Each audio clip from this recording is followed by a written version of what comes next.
Welcome back to Let's Play Sleep Deprived Higurashi, Tsumihoroboshi.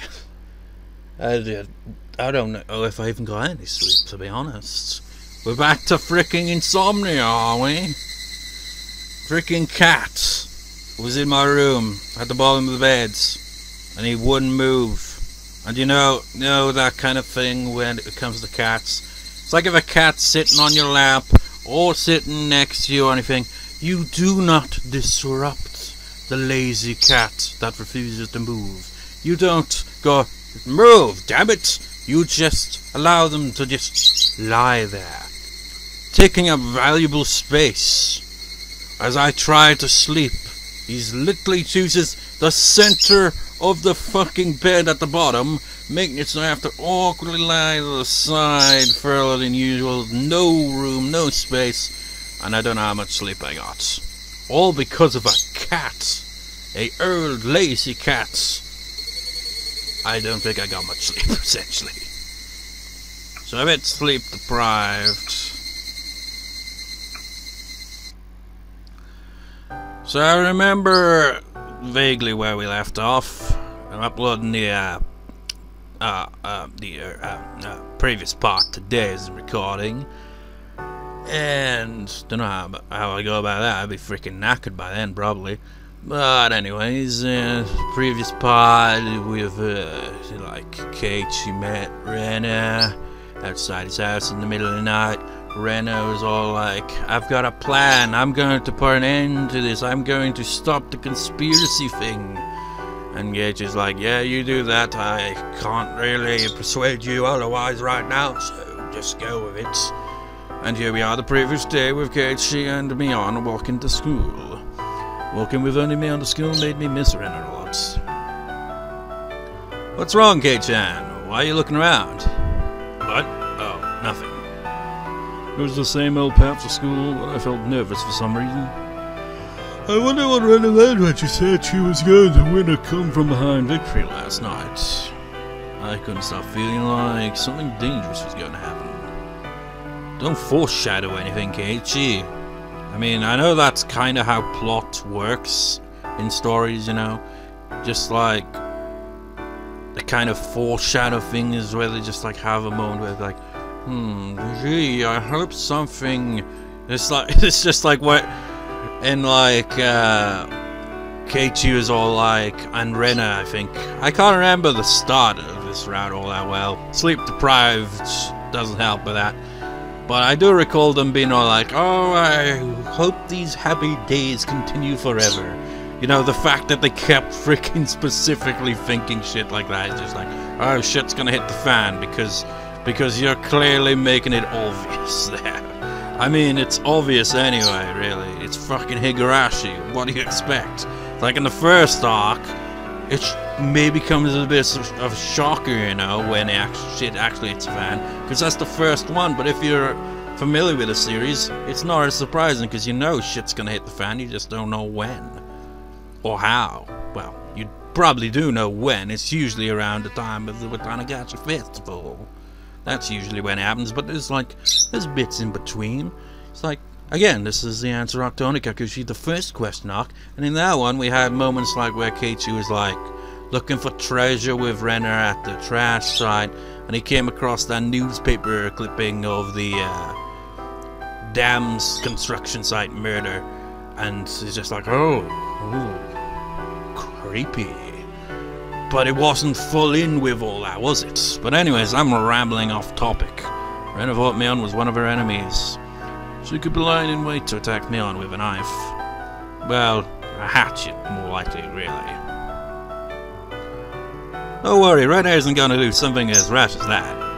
Even if she does, I can protect myself. Mion said it brightly as if trying to tell me she wasn't afraid of anything.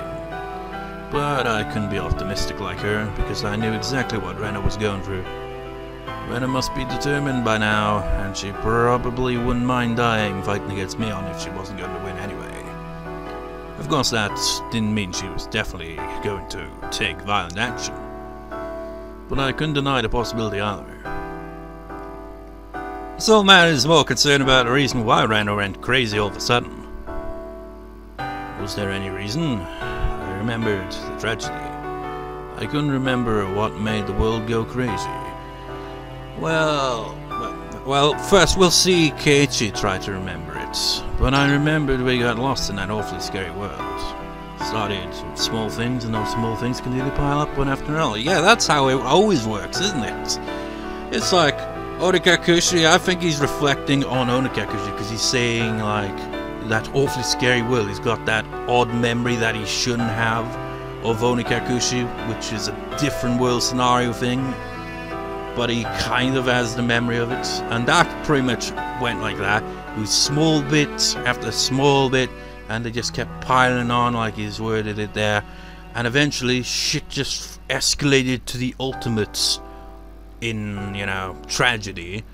And if you look at Watanagashi and Miyakashi, which is pretty much the same arc, just different character perspective, so you know more detail, the same thing there. It's just like small things just kept piling on like a domino effect. One bit would knock the other one down, and the other one down, the other one down, until eventually it all went to shit. Higurashi had a bit of that as well. It was more of a kind of in-your-face when shit actually hit the fan, though, so it wasn't quite as much small bit after a time. It was more of, here's a gut punch, and now here's some extra gut punches of varying effects. And in Matsubushi, well, that one was kind of different. But whatever. If you thought about it calmly, you'd laugh, because it was really a stupid thing to ramble so much. But once those little tiny stupid things started to bother you, you couldn't ignore them. It was that kind of disease, if you could call it one. But there must have been a reason. There must have been a reason that made the world go crazy. But it must be such a small thing that you couldn't even notice. But unfortunately, the reason was very difficult to understand, and you wouldn't be able to figure it out until you're dead. But you died.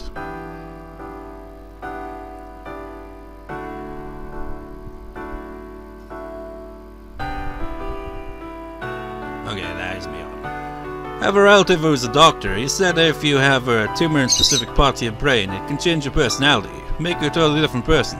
People who suffer from this disease used to be considered haunted by devils or possessed by foxes. People dramatized it like it was something occult. That's a scary thing, isn't it? I mean, Rena is suffering from a physical disease in her brain. In her case, it might be better to say that it's a mental disease. Rena was upset and mentally unstable because of the murder of Rena and Teppei. At a time like that, that stupid Oishi told her about what happened to Tomitaka-san in an exaggerated way. I think Oishi-san and Taka-san's scrapbooks have many things in common. Really? Like what? Well, he believes in the series of mysterious deaths of Miyazawa, but that's a delusion, isn't it? Now, come to think of it, if Keiichi has memories of Onikakushi, maybe he has his memories of how it really kicked off. It was the same scenario. Oishi told him about Tomitake's death and Takana's disappearance, and that set him off because he'd heard all these stories, and it just kind of kicked off there, isn't it?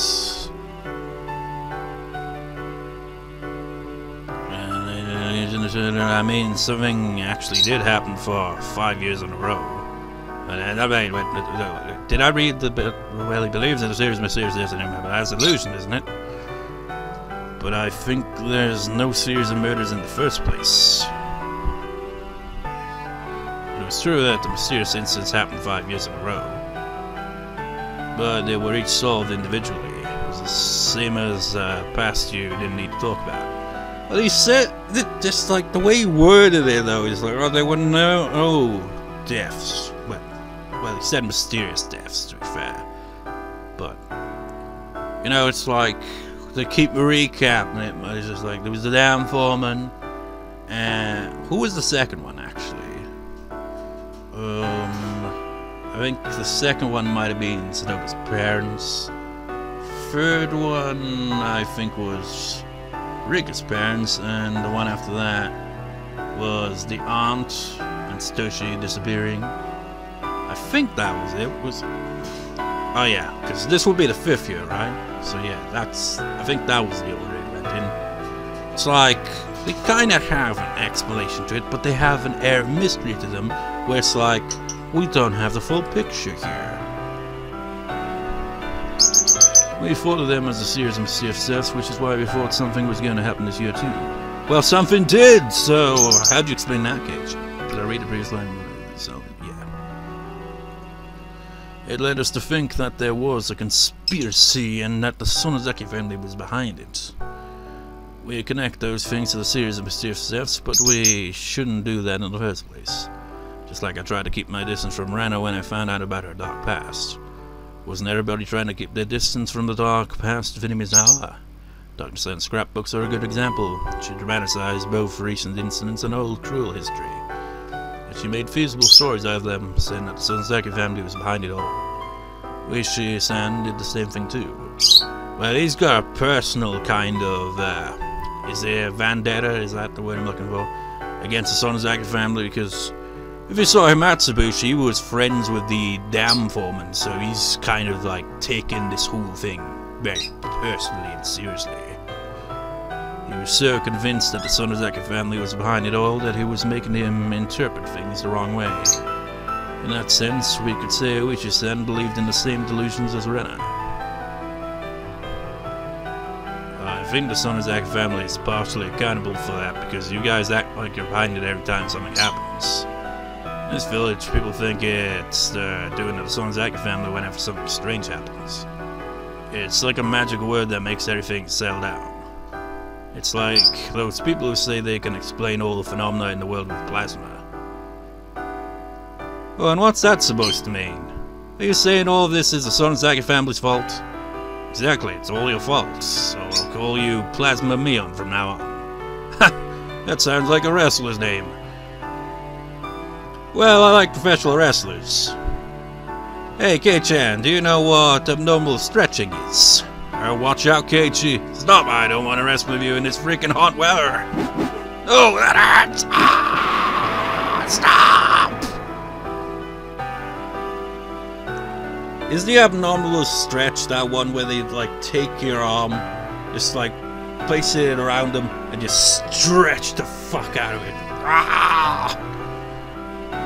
Just like, you know, just like, oh, wrestling, oh, it's staged, it's fake and all that. But realistically, if you did that, it would fucking hurt. And even in in wrestling, even with all that, it's choreographed. Kind of like, I don't know, it's like stuntmen, really, aren't they? Just like, it's all, you know, like when a wrestler punches another wrestler, they aren't actually punching a wrestler. When they throw a wrestler out of the ring, though, well, you can't really fake them landing on the floor, can you? Shit like that. So it's gotta hurt, you know. I remember doing, just like, as a kid, wrestling with other kids back in the day. And I remember, like, we would use a freaking sofa of all things to slam each other down onto. And, my head. And, like, the wooden bit was exposed this one time, right? And I did a freaking flip like Jeff Hardy would do, and my back landed right on that. I was like, fuck! Ow! That was painful. So yeah, you know, when they say don't try this at home, they mean it. Very seriously. Good morning, Keiichi-san. Why are you talking about wrestling? Good morning, Ohio, and all that. Let's actually see if they say it in the casual way. It's like, god damn it, you ramble, you get distracted by the Japanese language. Just like I said a while back, you know, if I'd, you know, was fluent in Japanese enough to LP a novel or even a game that's entirely in Japanese, untranslated, it's just like someone stumble upon my video and be like, oh, this guy actually understands the language, I can know what the plot is. Oh, but he keeps fucking rambling, fuck this guy. Anyways, log. Oh, hi, none of this. That's different. None of this. Well, you know, I give Rika kind of a monotone kind of, you know, voice when I voice her, but in the anime she's got kind of like a kind of bright cutesy voice, so she'd probably pronounce the C rather than just this, I'd imagine. How did you do it? Ohayou gozaimasu desu ne. Desu, no, that's not ne, that's desu wa? Desu wa? Keiichi-san. So you got variety on your Ohayous there, I see.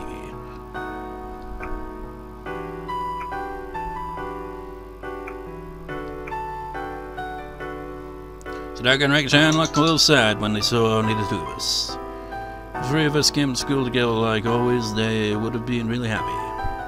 But our classmates were as noisy as usual. Nobody seemed to make a big deal about Rena's absence. Chie-Sensei was going to be here soon and she'd start morning homeroom. You know, I wonder what kanji character she has in her name. Not that I'd be able to recognize it.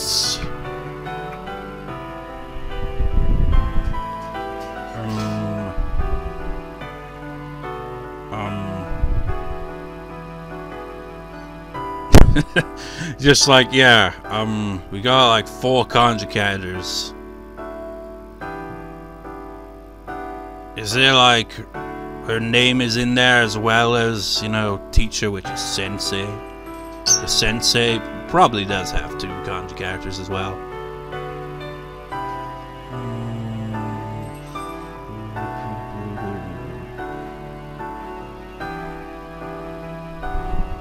Oh, that's homeroom right there. Homeroom. Was that ma? Was it moo? I forget. Homa is probably Ruma, but probably it's pronounced homeroom. Something like that, you know. Doesn't need to pronounce it all. It's like this, you know. You could say desu, but it's more ordinary probably to just say this.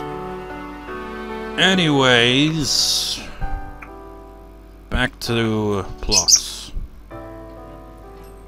Oh, that's why it's had homeroom there. Everyone was fooling around as if they didn't want to miss a second of the time until then. Is that Chie or one of the students? Probably students then. Hey, something stinks today. Close the windows. Silly, it'll be hotter in here if we do that. It smelled like gasoline or something and it really stank. Someone from the forestry service must have been putting gasoline in the construction equipment or something. Some students near the windows were making a fuss because they wanted to close the windows to shut off the smell. Our school wasn't a normal school compared to others. We were using a part of the forestry service building. Unusual things like this happen sometimes. This is nothing. I remember they once brought a few big piles of juniper branches. That was awful. It had this distinct irritating odor that gave us all headaches. Could be worse, man. Could be near a farm. What's a juniper? That's the name of a vegetable. We sometimes put it in curry. Is this Keiichi now? You should look for it next time you go grocery shopping. Huh? I know a little about vegetable, but it sounds like it would be better to make Rika and Keiichi-san taste it first, just in case. What? Our ball is missing. You had it again, didn't you, Hojo? Mid-sentence they're realizing it wasn't Keiichi, one of their kids. The boys seemed to be looking for their ball for a while, and they yelled at Satoko. Why would I add such a stupid thing? If I was going to hide anything, I'd hide something better than that. Again, just can't help myself.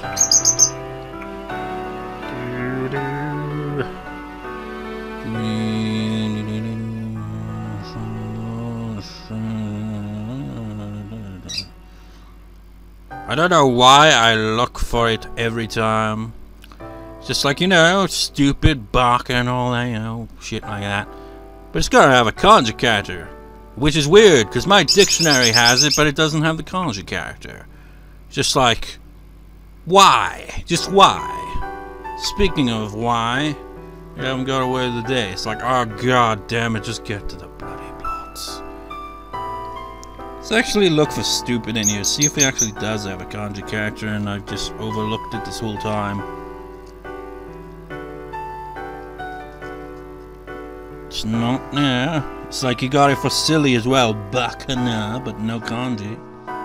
Oh, power went out. Doesn't mean that, you know, this goes out though, but power's out. Anyway, we're stupid. Stupid. Stupid. Stupid.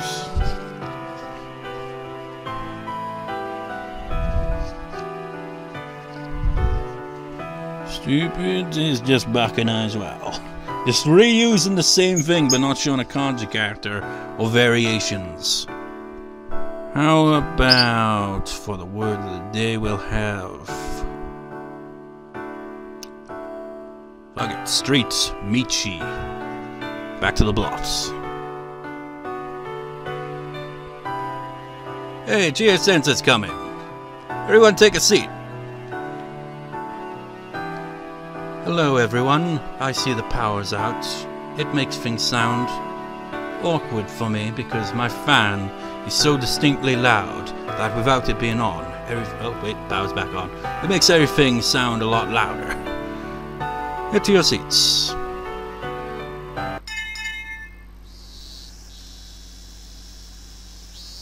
I kept thinking about Rena the whole time during class. I thought about what she said last night. I wonder what her come from behind victory means.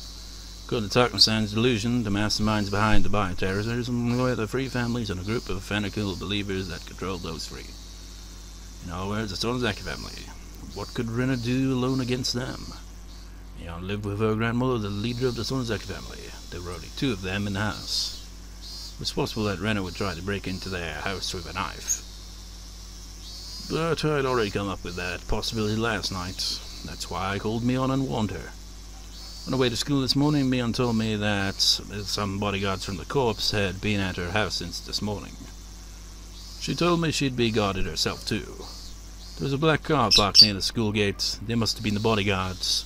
You know, I don't get that, you know, it's like those kind of bodyguards, it's like, okay, you got them at a distance and all that, but what if Mion is approached by someone and just stabbed? What are the bodyguards gonna do then? They could charge, but it's only after she's been stabbed.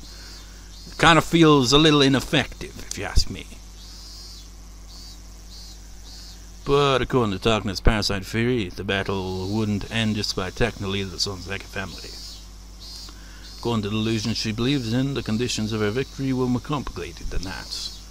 She needed to expose the group of fanatics who are behind the Sonozaki family, and she needed to destroy their research on the parasite. Plus, Rena didn't have much time left thanks to that suspicious poison she mentioned. But how exactly could she win a come from behind victory under circumstances like that? She might interpret that the town council or the group of fanatics. If so, she might attack them the next time they have a meeting at the shrine.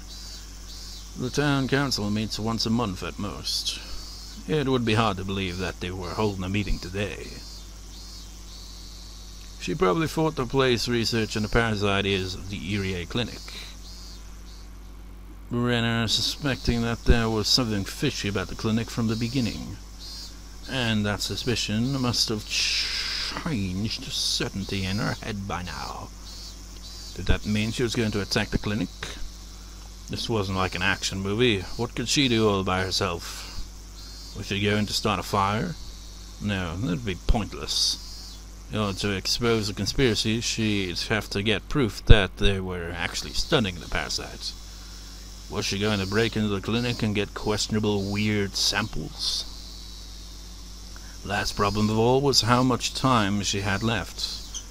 If she believed she didn't have much time left, especially under desperate, disadvantageous conditions, she might try to stab whoever she thought of as an enemy. But Rena sounded like she really believed she would regain her happy and peaceful days after everything was over. Rena probably meant she was going to stay alive and win. Was there something like an antidote? It didn't have to be real. As long as it was an antidote to Rena's delusion, it didn't matter what it was. It could even be the water you washed your vegetables with. But if she thought she could get the antidote so easily, she wouldn't have been so desperate about the time she has left. The antidote must be difficult for her to get. The easiest place for that in her delusion was that it was hidden somewhere in the clinic. Putting it all together like that, I felt like Irie and his clinic were in danger. Then I thought about it. The elderly people in the village, including the members of the town council, hung out in the waiting room of the clinic all the time. If most of the board members happened to gather there for her, it'd be the perfect place to attack. I told Mion about that during lunch break. If this were a normal situation, I'd say she wouldn't do such a stupid thing, but I can't actually deny the possibility. I'm gonna go call my house. I'll make sure that they send some people to the clinic. Mion didn't object to my crazy idea. She put down her chopsticks and went to the teacher's office to make a phone call. Sounds so dangerous. I can hardly believe Rena-san's gonna do such a great, scary thing. Are you sure she's gonna attack the clinic? Maybe she will, maybe she won't. If that happens, we're screwed. We need to prevent that disaster from happening. I hope nothing happens at all.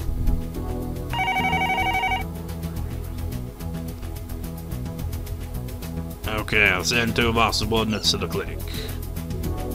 I don't think she'll do it, but you'll never know what's gonna happen. Can we capture her by force if she does? Honestly, I don't want you to do that. What do you think we should do? We made an agreement with the cops that we're going to give Rena Ryugu to them right after we find her. So even if we use force capture, we won't get in trouble. I'm not worried about losing face. I just feel sorry for Rena. I really want to settle this calmly, if possible. Well, she's still young, so as long as she didn't kill someone or something, all she has to do is to apologize and everything will be fine. Well then, she might be out of our hands. Well, I mean, you know, as long as they don't find out about it, she'll be safe. She'll definitely be safe. Nobody really cares about the disappearance of those 2 anyway. People think that they ran away somewhere because they did something wrong. Those things happen all the time. So she's fine, don't worry about it. I'm assuming this is like someone like Kasai, but for all I know, it could freaking be her mother. Or maybe it could even be her father, who knows? I doubt it's her grandmother, though. She's out, she's safe. What? Oh, we playing baseball now? Anyways, please just be careful. Will do. So it's okay to capture her by force, right? Don't make any mistakes, you have to get her. Please don't make it like a chase scene or anything like that. I couldn't help but have a silly chat with Kasai-san. Okay, it was Kasai. When I put the phone down, I sensed Chie-Sensei was looking at me.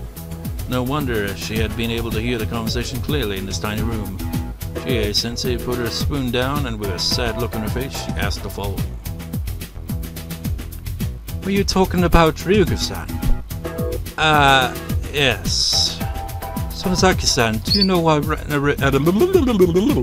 Ryugu-san ran away from home? You're close, aren't you? It was hard for anyone to understand Rena's situation except for me and Keiichi. Well, you know, let's hope she didn't actually hear the whole conversation there, you know, considering what they discussed on the phone. So most of them thought that Rena just ran away from home. But after she did, the cops made too much of a fuss over it. At least she stupidly believed that the scrapbooks were a big scoop, and he overacted in trying to find Rena. He had patrol cars running around everywhere in the village. He even used the town council's phone directory to find her. So people in the village thought Rena did something wrong and was trying to run from the cops. What was going to be difficult for me, more than finding her, was to make up a story to retrieve Rena's honor after they detain her. What about this? Rena went for a walk, fell down and hit her head on the edge of some tofu and lost her memory. Tofu? Really? Boy, she misunderstood something big time and he thought she was a criminal. It was too easy. Anyway, we did make it clear that Irie was the one who misunderstood everything at the meeting the other day.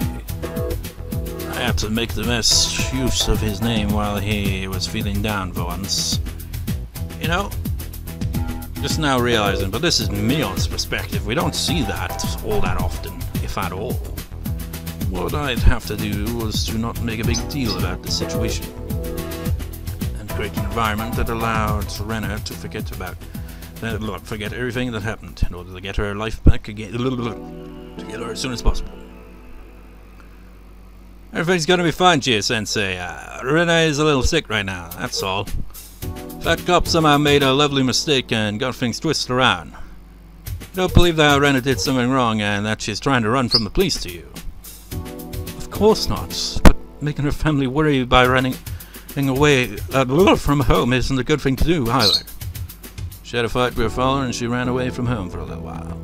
She acted childish and that's all. Maybe that'd be the best story to go with. I wonder if she had some problems she couldn't talk to anybody about. I must be a bad teacher because I never realized it. I wish I could have sat down and talked with Ryuko-san before all this happened. Chie-Sensei, you're taking it too seriously. You need to relax. It's normal for young kids nowadays to run away from home for a while. Oh no, what am I going to do if Ryuko-san becomes one of those bad kids and starts doing really bad things? What? Ryuko-san became a bad kid. She does something bad and gets arrested by the police. It's her teacher's responsibility. I mean, disorderly discharged. You know, it's like that's classic right there, isn't it? It's like, no, it's not the kid's fault, and it's not the parents' fault, it's the teacher's fault. I can't eat curry anymore! What? That's her logic? Have we just suddenly switched to Chie's perspective? Or this is really confusing me. Thunder and lightning. Very, very frightening.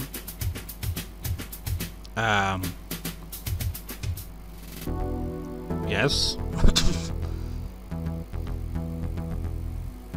Let's just... What? I'm dead! She's dead if she can't eat curry anymore. They didn't show it on the screen though, what the hell? That was weird. Oh no, no! Chie-Sensei seemed comically upset by her own imagination. It looked funny, so I decided to leave her alone. I made to leave the teacher's office to go back to the classroom, but right then the phone rang. Well, this is the Hinamizawa branch school. Chie-Sensei had to answer the phone all day today because the principal was on a business trip. So I imagine she had to quickly calm down from her fear of not being able to eat curry anymore, potentially.